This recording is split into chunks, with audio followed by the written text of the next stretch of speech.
Welcome back. We're going to resume our discussion of Syria.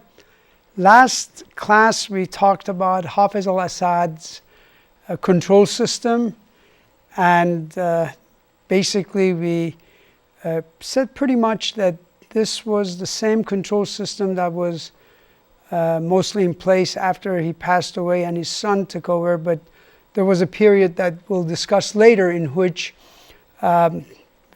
there was some opening, some loosening of control. But going back to the topic we had discussed last class, I want to now move on to talk about Assad's targets of coercion.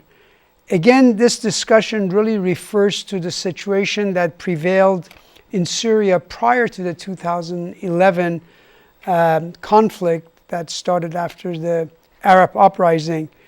Therefore, the context for this is the period before this conflict after 2011.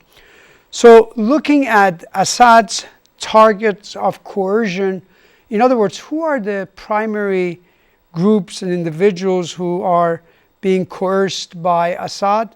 The first group are the Iraqi Baathists. Now, obviously that changed after the fall of Saddam, but for his father, that was the major target.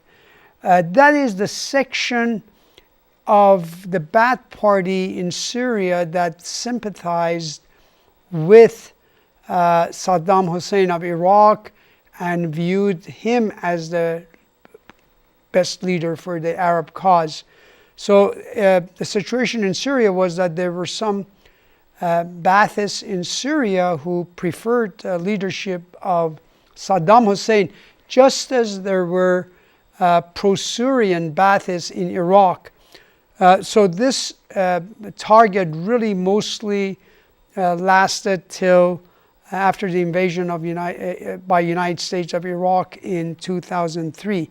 But the Iraqi Baathist was very much the target of Hafez al-Assad, the father of Bashar al-Assad. And also I should point out that this was more on a personal ground than on an ideological one. In other words, it was not so much the differences of ideology as the differences in the specific individuals, Hafez al-Assad and later on Bashar al-Assad versus Saddam Hussein. This particular group basically was for overthrowing the regime, and of course if they would overthrow the regime, they would want to form a union with Iraq, and either under Saddam Hussein's leadership, or certainly they were looking for some kind of a union with Iraq. As I mentioned, after 2003, when Saddam fell from power thanks to our invasion, this no longer was really the driving force for the Assad, Bashar al-Assad. The second target, and this became very important, were the activist Sunni clergies. Although Assad, particularly the father, had been an Arab nationalist in many ways, he had pretty good credential being an Arab nationalist. Nonetheless, both the father and the son, Hafez al-Assad and Bashar al-Assad, are Alawites. This is a sect that is offshoot of the Shiite Islam, and that has been a problem for them because majority of the Arabs are Sunnis. Syria's population has about 10 to 12% Alawites, another 10 to 12% Christians who are mostly Orthodox. Many Arabs and even Syria, of course Syrians, see the regime as Alawites' dictatorship. In other words, the Assad's regime is oftentimes seen as Alawite tyranny.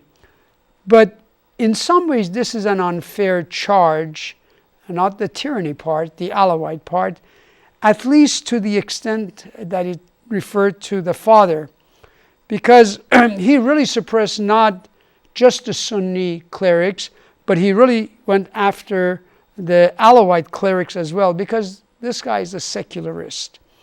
And as such, he didn't care for either Alawite or the Sunni clerics. And the son was pretty much the same, but Hafiz al-Assad definitely was a secularist in that way. And the other thing that affected his credibility as both Arab nationalist and pretty much as a leader of Syria as far as the Sunnis were concerned was the 1982 incident, the Hama massacre. That incident, which we discussed, he pretty much lost much legitimacy forever with the Sunnis because he actually ended up massacring quite a few Syrian Muslims, the Sunni Muslims associated with the Muslim Brotherhood. And his son has also lost any credibility with the Sunnis certainly after 2011 conflict. So the point is that Hafiz al-Assad, had he relaxed control in Syria, it would have been most likely that he would have gotten into trouble with the 60% Sunni majority, and had the regime fallen, Syria most probably would have been taken over by Islamicists. The same dilemma really confronts Syrians today in the conflict that they're facing, the civil war that they're engaged, that the most powerful group happen to be the Islamicists, and if they defeat the regime, Syria most likely could end up being in some version of Islamic government. So those were the people he suppressed, so we get a basis why the activist Sunni clergies were very much suppressed.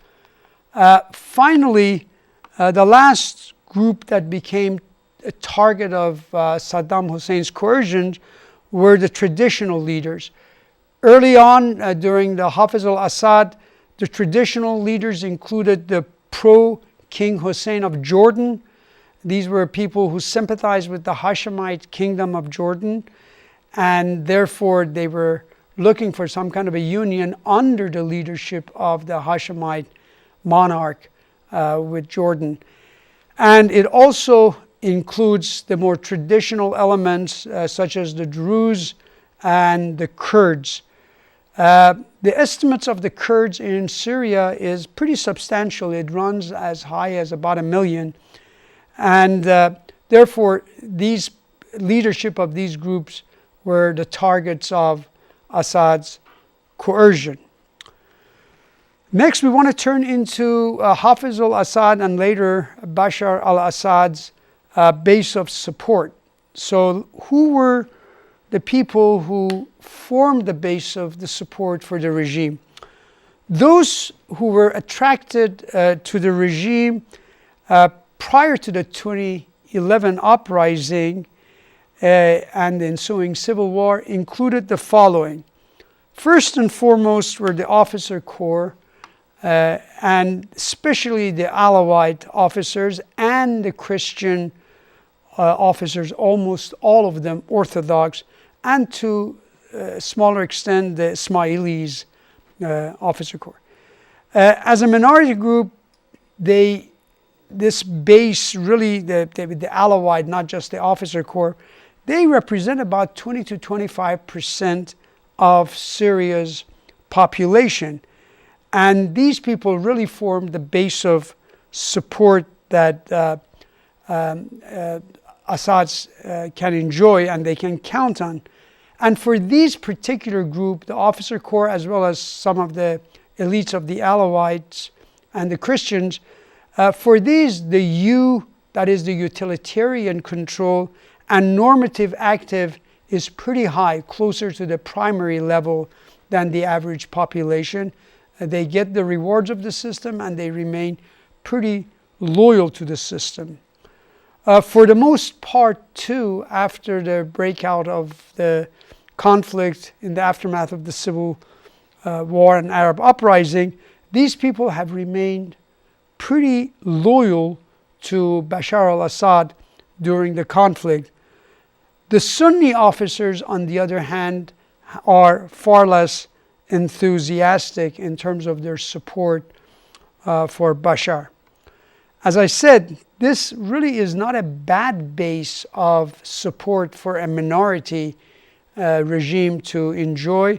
The point is that these people are really willing to risk their lives in supporting this regime and for survival, especially if they feel that any loss on their part, that is the loss of the regime, the fall of the regime, may very well spell disaster for them, both in terms of political power and possibly in terms of sheer survival and potential massacres. And as this conflict in Syria begins to drag out and more killings take place, this sense of fear on the part of the minority that if they lose, they will get their share of massacres is very much behind their drive to take extraordinary risks to remain in power and protect the regime. The second element that goes into the base of support for Assad is the Ba'ath organization. This is a very large and elaborate organization, much more a careerist institution than the name would suggest, being a political party. It really is not so much a party as it is a kind of a institution closely aligned with the president and giving his presidency an institutional basis so that it could recruit and survive. So the organization is a very, very important element in the way Assads have ruled Syria. And so that's how you advance your career, by becoming part of the Ba'ath Party.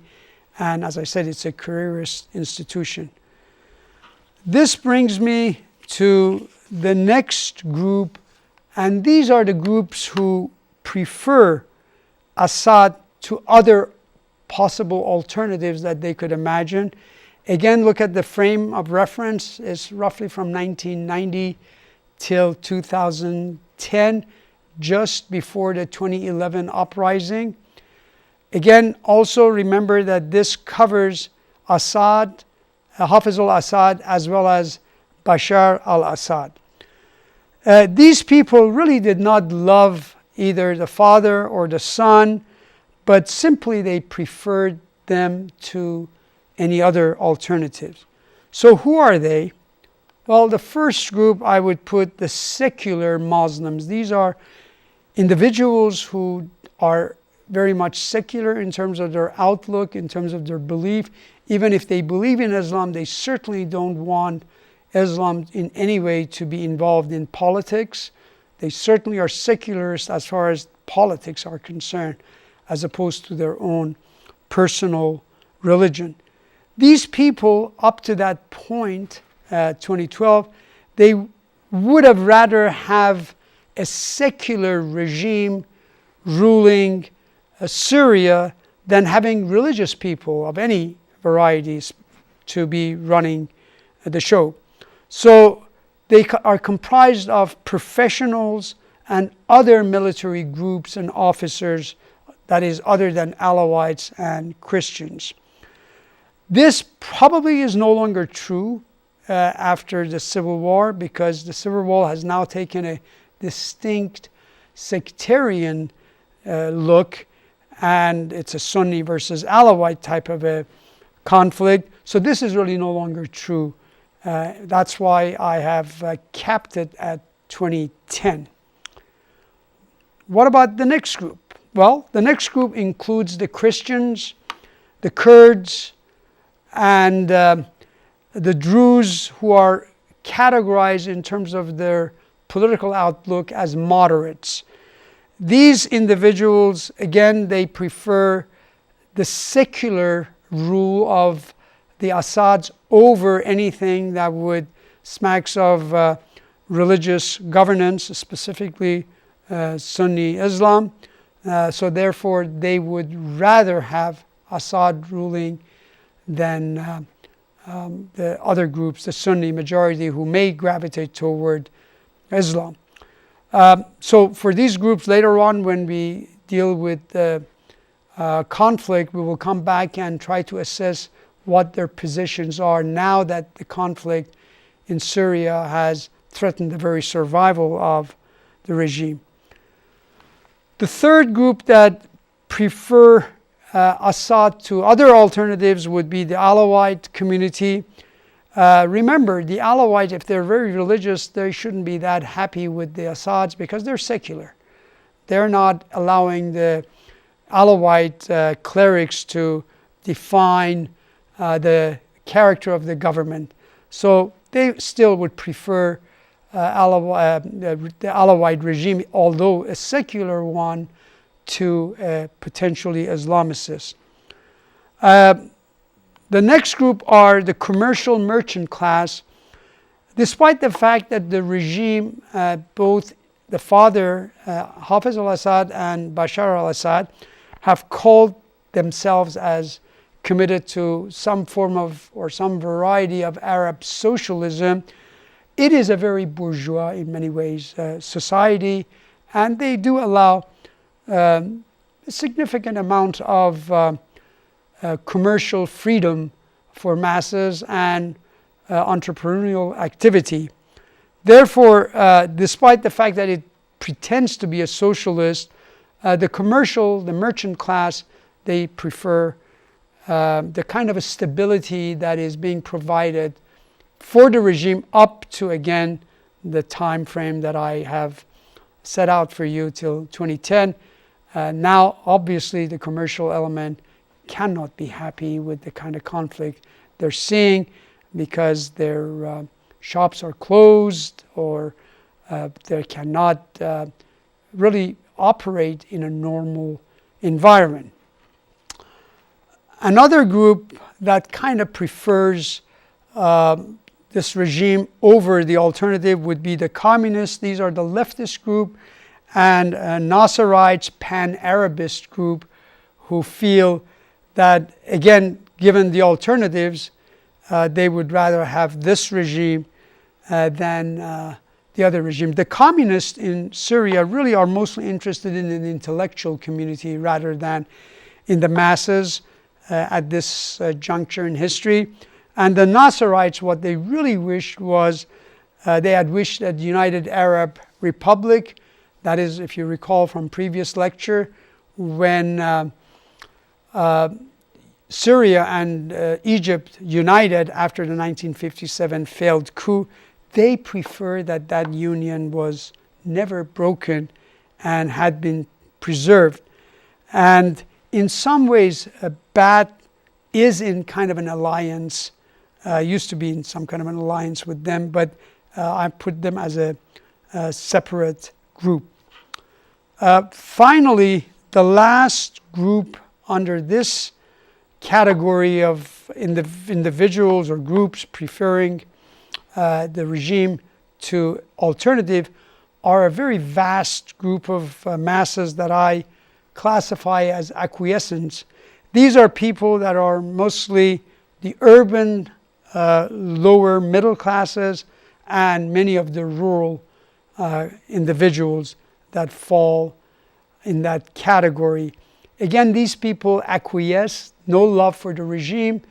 So long as there is some stability, they go about their works, and almost any society has a large segment of its population that falls in this category because they're not politically easily mobilized, and it would take some really tough situation for them to get involved.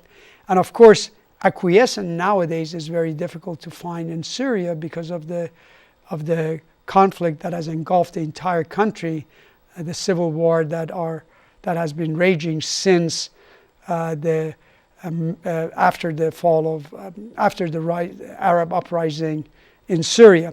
So the acquiescent is a kind of a vanishing group now, but before that period, that is up to 2010, they were a significant part of the population of Syria.